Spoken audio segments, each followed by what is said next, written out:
বাংলাদেশে বয়ে এলো এক দারুণ সুখবর। হামজা চৌধুরী খেলছেন বাংলাদেশের হয়ে।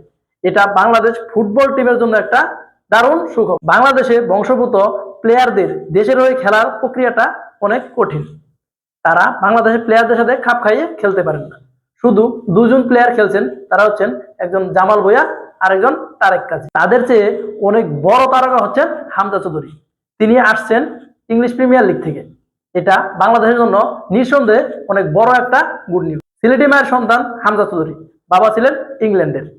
তিনি অনেক আগেই বলেছিলেন যে তিনি বাংলাদেশের হয়ে খেলতে চান, কিন্তু ওই যে বাংলাদেশের বংশোদ্ভূত প্লেয়ারদের যে একটা প্রক্রিয়া, সেই প্রক্রিয়াটা ছিল অনেক দীর্ঘায়ু, যার কারণে এতদিন তিনি বাংলাদেশের হয়ে খেলতে পারেন নাই। কিন্তু শেষ পর্যন্ত তিনি 7 সমুদ্র পাড়ি দিয়ে তিনি এই গুড নিউজটা দিলেন যে তিনি ফাইনালি বাংলাদেশের হয়ে খেলছেন।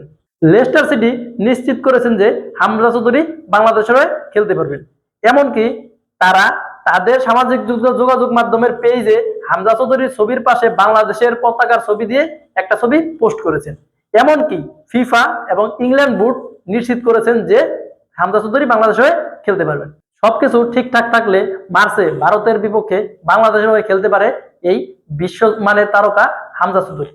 তিনি ইংল্যান্ডের অনূর্ধ্ব-19-এ খেলেছিলেন, এমনকি সেখানে তিনি অধিনায়কের দায়িত্ব পালন করেছেন, কিন্তু খেলা হয়নি ইংল্যান্ডের জাতীয় দলে। আমি আগেই বলেছি যে হামজা চৌধুরীর বাংলাদেশের হয়ে খেলার আগ্রহটা অনেক আগে থেকে ছিল এবং শেষ পর্যন্ত তার ইচ্ছাটা পূরণ হলো।